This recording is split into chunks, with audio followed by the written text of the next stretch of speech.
Dulu di zaman Belanda, saat mendiang ayahku masih kecil, hiduplah seorang penabuh lonceng yang kebiasaannya adalah membangunkan orang-orang untuk sembahyang tahajud.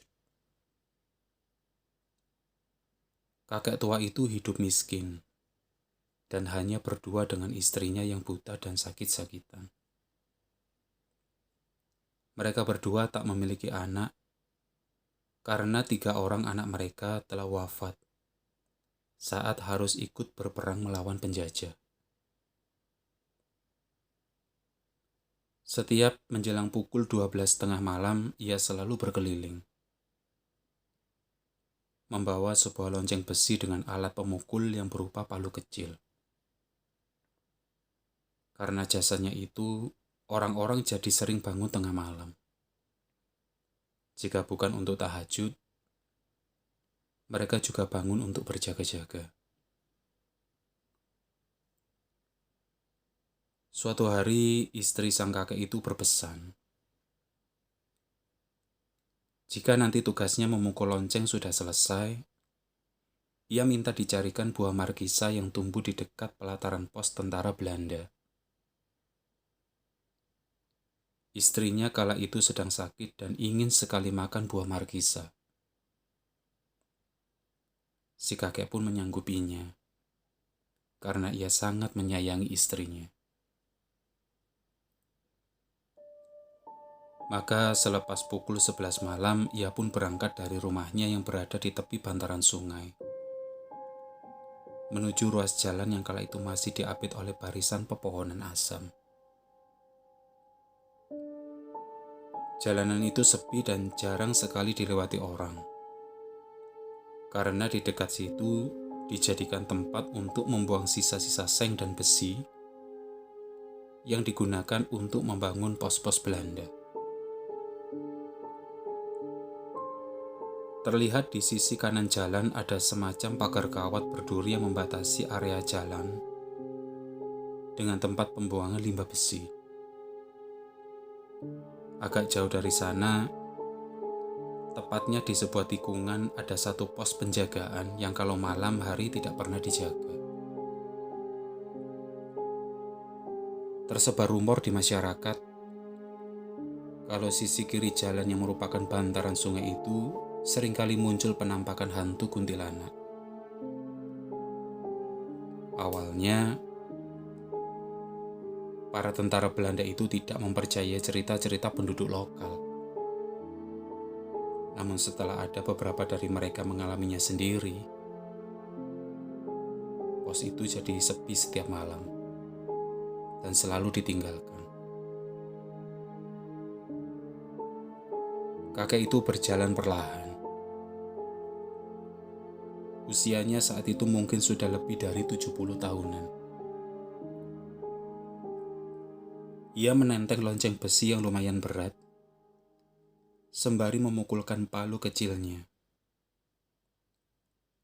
Dalam keadaan hening, suara lonceng itu mampu terdengar hingga ke jarak yang lumayan jauh, ke sebelah utara pos, di mana rumah-rumah penduduk berada. Dan kebetulan, malam itu bulan mati. Langit tertutup mendung dan hanya beberapa lampu jalan masih menyala. Kakek itu berhenti di depan pos jaga bermaksud untuk duduk sebentar. Ia melihat sekelilingnya sepi. Pasti para penjaga itu tengah bersiaga di pos yang lain. Ia lalu melihat ke arah sudut pagar di mana pohon markisa itu tumbuh. Terlihat olehnya buah-buah markisa itu yang bergantungan di dahan-dahannya dan juga di cabang-cabangnya. Kemudian diambilnya buah itu beberapa dan disimpannya di dalam kantong bajunya. Lalu sambil tertatih, ia pun berjalan pulang. Sejak awal dia pergi dari rumah tadi, Ia mendengar suara burung gagak berkaukan ribut di atap rumahnya. Berusaha tidak memikirkan tahayul tentang firasat buruk, ia tetap saja berangkat. Namun sekarang, selepas ia menyelesaikan tugasnya dan mengambilkan buah markisa untuk istrinya, suara gagak itu kembali muncul. Hewan itu berteriak-teriak ribut di antara pepohonan di seberang sungai. Kakek tua itu sempat menoleh, mencari-cari keberadaan hewan tersebut. Namun karena gelap, ia tidak dapat menemukannya.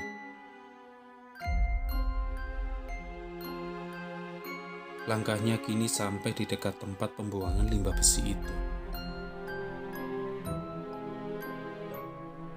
Namun saat di sana, tanpa sengaja ia menjatuhkan buah-buah markisanya. Buah-buah itu menggelinding ke segala arah. Namun karena gelap, ia tidak bisa melihat jelas kemana ia mencari buah-buah tersebut. Dan tanpa disengaja, tubuh rentanya menabrak pagar kawat berduri itu hingga ia jatuh terjerembab. Dan sebelum ia menyadari, tumpukan seng dan besi itu pun runtuh. Tak ada yang menyaksikannya. Saat selembar seng berkarat itu jatuh dan menimpa tengkuknya. Dan tak ada menyaksikannya. Saat kepalanya yang beruban telah terputus dari lehernya. Tubuh kakek itu masih bergerak-gerak. Kedua lengannya masih mencari-cari pegangan. Namun yang terpegang olehnya adalah lonceng besinya. Sementara kepalanya menggelinding, menyisakan jejak berdarah sebelum akhirnya jatuh ke pantaran sungai yang tak jauh dari tubuhnya. Dan tak lama kemudian, kakek itu pun meninggal.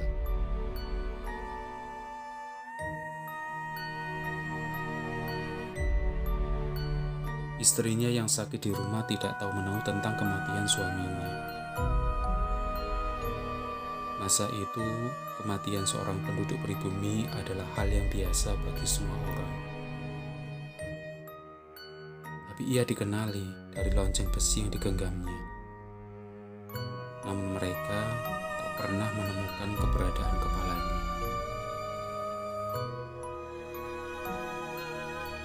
Malam demi malam pun berlanjut. Peristiwa itu sudah mulai dilupakan. Setelah berita kematian si kakek, istrinya yang sakit itu pun menghembuskan nafasnya. Namun selepas 40 hari wafatnya sang pemukul lonceng, muncullah satu legenda baru di wilayah tersebut. Ada yang mengatakan bahwa di sekitar tempat itu sering muncul hantu kepala buntung yang menangis dengan suara yang menyayat hati. Namun ada pula yang melihat tumpukan seng-seng dan besi itu sering berjatuhan tanpa tahu sebabnya. Tapi yang paling menyeramkan adalah para penduduk masih saja mendengar gema suara lonceng itu. Setiap menjelang tengah malam, suara itu terdengar nyaring di kesunyian. Banyak di antara mereka menduga bahwa suara itu adalah suara sang kakek pemukul lonceng, yang walau telah meninggal, arwahnya masih saja berkeliling untuk membangunkan mereka agar melakukan tahajud. Tapi para penduduk pribumi tak ada yang pernah menjumpai sosoknya. Hanya gema suara loncengnya saja yang terdengar. Tapi Bagi para peserta Belanda yang kebetulan berjaga, mereka sering sekali melihat ada sosok yang tengah menenteng sebuah lonceng bersih yang berdentang-dentang. Berjalan di sepanjang jalan sepi itu, dengan leher putus dan tubuh berlumuran darah.